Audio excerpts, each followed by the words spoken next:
Assalamualaikum warahmatullahi ta'ala wabarakatuh.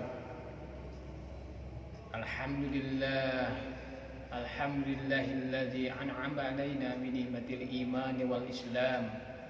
Asyhadu an la ilaha illallah wa asyhadu anna sayyidina Muhammadan abduhu wa rasuluh. Allahumma shalli ala nuril anwar wa sirril asrar wa tiryakil aghyar wa miftahi babis syashar sayyidina Muhammadil Mukhtar wa alihi adhar wa sahbil akhyar adada ma'atillah wa ibsalih. Faqala Allah ta'ala fil Qur'anil Karim wa huwa asdaqul qailin. A'udzu billahi minasy syaithanir rajim. Bismillahirrahmanirrahim. Yarfa'illahu alladhina utul ilma darajah. Sadaqallahul azim wa sadaqallahu rasulun karim wa nahnu ala dhalik minasyahidin was-syakirin walhamdulillahi rabbil alamin. Ya ayyuhal kiram ihwatul iman rahimakumullah. Pertama-tama marilah kita panjatkan puji dan syukur kehadirat Allah Subhanahu wa taala yang Maha Ghafur atas rahmat dan karunia Allah Subhanahu wa taala. Alhamdulillah wa syukurillah, kita semua ada dalam lindungan dan maghfirahnya. Shalawat serta salam senantiasa tercurah limpahkan ke panutan alam, yakni habibana wa nabiyana Muhammad sallallahu alaihi wasallam. Tak terlupa kepada keluarganya, kepada para sahabatnya, kepada tabi'in, itba'u tabi'in, dan kepada kita semua selaku umatnya. Mudah-mudahan kita senantiasa ittiba, taat dan taat akan perintah Allah dan larangan Allah SWT. Dan mudah-mudahan kita semua termasuk kumpulan yang mu'asyarah bil hasanah, dan kita senantiasa mendapatkan lindungan dan syafaatnya di yaumil akhir. Ihwatul iman dari kiram, muslimin muslimat, mukminin mukminat dimanapun berada. Sahabat Rasulullah sallallahu alaihi wasallam bersabda, al-alimu wal muta'allim, orang yang berilmu, yakni seorang ulama, wal muta'allimu, dan orang yang mengkaji, mempelajari ilmu agama kepada ulama. Khairu fihim, mereka membawa kebaikan satu sama lain. Syarikani, yang kedua-duanya yang saling menguntungkan satu sama lain. Wasyairun nasi, dan sesisanya sebagian manusia itu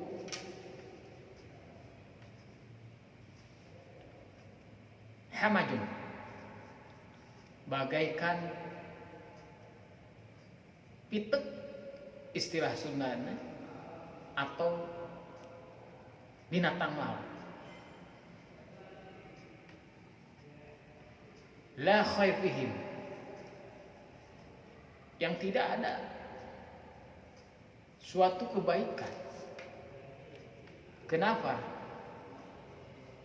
Jadi Allah memandang mulia seseorang dan mengangkat derajat seseorang itu bukan dari tingkatan karena dunianya, tapi dari tingkatan ilmu akan ke Allah Subhanahu wa taala. Jadi seorang yang beragama, khususnya di bidang agama, yaitu seorang ulama yang mengajarkan, menyampaikan ilmu-ilmu agama,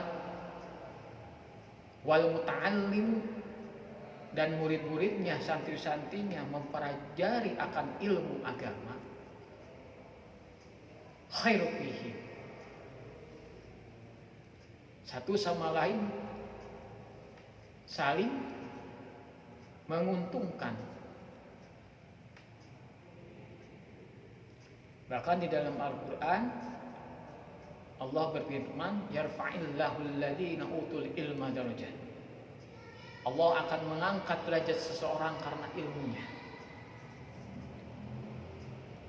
Apakah Allah memandang seorang itu karena dari segi jabatan, hartanya, kekayaannya, kedudukannya? La khair fihim. Tidak ada suatu kebaikan dari sana. Justru Allah memandang mulia seseorang itu karena mempelajari akan ilmu Allah Subhanahu wa taala. Meskipun seseorang itu hebat ekonominya, meskipun seseorang itu tinggi jabatannya dan kedudukannya, tidaklah termasuk dipandang oleh Allah itu yang tadi al-alimu wal muta'allim. Al-alimu ieu isimna isim ma'rifah, alif lam. Al-alimu jelas isim ma'rifah. Aya ciri dina isim fi'ilna alif lam. Al-alimu jelas yang berilmu. Itu kan. Wal muta'allimu, jadi ada seorang guru yang menyampaikan akan ilmu agamanya, dan ada mustami yang mempelajari akan ilmu agama yang disampaikan oleh ulama. Khairun nas khairu fihim, itulah sebaik-baiknya manusia. Dan kita wasairun nas, dan sebagian manusia itu bagaikanlah lalat. Kalaulah kita tidak termasuk ke dalam hal itu. Jadi amatlah beruntung kalaulah di suatu tempat ada majelis ta'lim, majelis ilmu, dan orang itu masuk ke sana. Ada guru yang menyampaikan, seorang kiai, seorang ulama, seorang ustadz akan ilmunya Allah. Ada mustaminya yang mendengarkan untuk mempelajari akan ilmu yang disampaikan. Nah itu Allah memandang khairun nas khairu fihim. Bahkan di dalam Al-Quran yang saya tadi sebutkan, Allah akan mengangkat derajat seorang hamba karena ilmunya. Bahkan ada sebuah riwayat, iblis, setan takut akan seseorang yang lagi tidur. Kenapa takut seseorang yang lagi tidur? Dan tidak takut ada seseorang yang melaksanakan sholat, karena sholatnya itu nggak pakai ilmu. Dan orangnya itu yang tidurnya itu memakai ilmu sebelum tidurnya. Nah itu ternyata yang berilmu itu sebelum tidur juga pakai ilmunya. Ilmu kita sebelum mau tidur ada amalan-amalan yang dicontohkan oleh Rasulullah Sallallahu Alaihi Wasallam. Mudah-mudahan kita bisa mengambil hikmah, mau'idah hasanah untuk kita semua.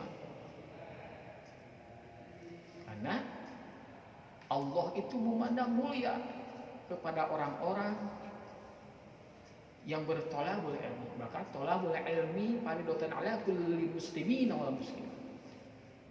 Tolab ilmu itu wajib hukuman untuk kaum muslimin wal muslimat. Sa'atan ilmi, sajamna urang diajar ilmu, leuwih hade urang ngalaksanakeun salat 1000 rakaat salat sunat. Bahkan kalaulah di suatu tempat di majelis ilmu, majelis ta'lim, para malaikat turun ke suatu majelis itu dan mendoakan semua para malaikat itu, memintakan ampun dan membukakan hati-hati hambanya yang sedang bertolabul ilmu. Ilmu itu terbagi dua. Ada ilmu kasbi dan ilmu laduni. Kalau ilmu kasbi itu ilmu kasab, yaitu ilmu yang dipelajari secara syariat. Tadinya kita nggak bisa membaca Al-Quran, sorpari paus Sunda nama baca Al-Fatihah Bismillah teh gimana, huruf demi hurufna dina Al-Fatihahnya itu bacanya gimana. Contoh, kalau di dalam ejahannya tuh ba sin jer bis mim alif lam lam tas jer mil lam jabarlah hajerhi bismillahi nempatkeun lakna di mana huruf panjang jeung pondokna. Nah bismillahi nah dibaca bismillahi nah dibaca basmallahi. Nah itu harus tahu ilmunya. Huruf naon ieu teh huruf jir sin jer bismilna nah kumaha nah dibaca mim alif lam lam tas jer mil nah mal nah mil nah ada baca bismillah. Nah itu kita berguru kepada guru kita, kepada seorang ulama. Itulah suatu joint partner berkesinambungan yang saling menguntungkan antara al-alimu, seorang yang berilmu yaitu ulama, wal muta'allimu, dan seorang murid yang mengkaji ilmu agama. Aya guru, aya murid. Aya seorang guru, ulama dan santrinya. Nah ini. Tapi di sini Allah memandangnya itu yaitu seorang al-alimu ini seorang ulama dan seorang santrinya. Pandangan yang di lainnya itu Allah tidak memandang ke sana. Dan tempatkan kita meskipun Allah tidak memandang dalam ke sana. Ya, kita pandang, kita tempatkan bahwasanya kita sejak tolabul ilmi kita dimanapun berada. Jadi pentingnya kita tahu akan ilmunya, baik kita ilmu belajar Al-Quran yang tadi, kita harus tahu ilmunya. Jadi kalau kita tidak belajar dan belajar, kita tidak akan tahu akan yang kita laksanakan. Balik lagi, ilmu itu tadi terbagi dalam dua, yaitu ilmu kasbi dan ilmu laduni yang tadi saya katakan. Ilmu kasbi itu ilmu kasab, ilmu syariat yang kita tidak tahu, tidak paham, kita belajar. Belajar itu mana? Yaitu kalau di dalam belajar kita belajar ilmu agama ke seorang ulama, seorang kiai. Yang saya tadi katakan, yang tadinya kita tidak baca Al-Quran, tidak bisa baca Al-Quran, awalnya kita membaca Al-Quran gimana dulu, gitu kan? Bacanya gimana? Oh, baca Al-Quran harus tartilnya gini, makhorijul hurufnya gini, tajwidnya gini, gitu kan? Kalaulah kita tidak pakai ilmu, baca Al-Quran juga jadi salah. Nah gitu. Baca alhamdulillah itu kumaha? Ieu teh sifatna kana sifatna naon, lakna teh kana naon. Nah itu. Dan seyogyanya kita sebagai manusia belajar dan belajar untuk lebih tahu arti akan tuntunan ilmu-ilmu Allah, dan supaya kita lebih jelasnya dalam melaksanakan hal apapun, amalan-amalan itu sesuai dengan yang dicontohkan Rasulullah Shallallahu Alaihi Wasallam. Dan yang kedua, ilmu laduni. Ilmu laduni ini ilmu yang turunnya dari Allah, dan Allah memfilter tidaklah semua orang. Ilmu laduni ini turun. Jadi ilmu laduni itu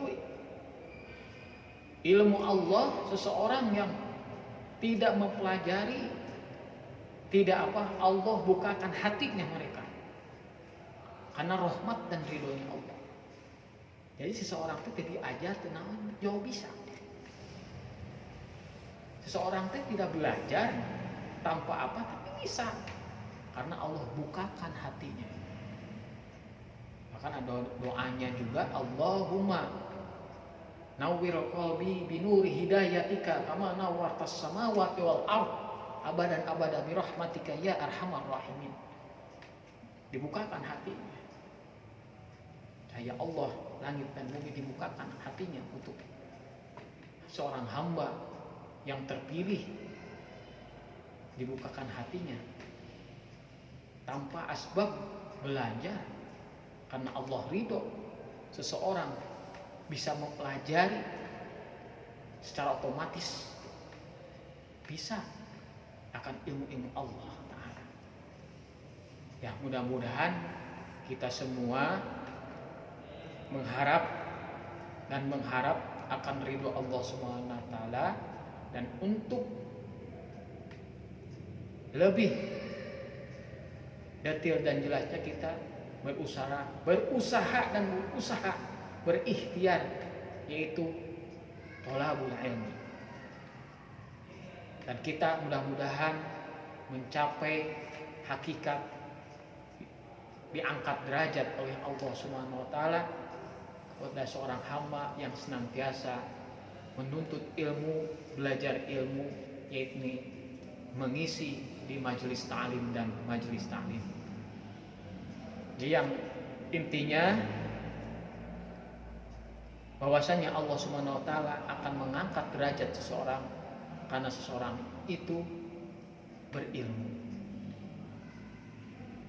Mungkin yang saya sampaikan tausiah kajian yang saat ini yaitu al-alimu wal muta'allimu, seseorang yang berilmu dan seseorang yang mengkaji ilmu. Allah meninggikan, mengangkat derajat mereka. Mudah-mudahan kita ada salah satu di antara yang disampaikan oleh sahabat Rasulullah Sallallahu Alaihi Wasallam.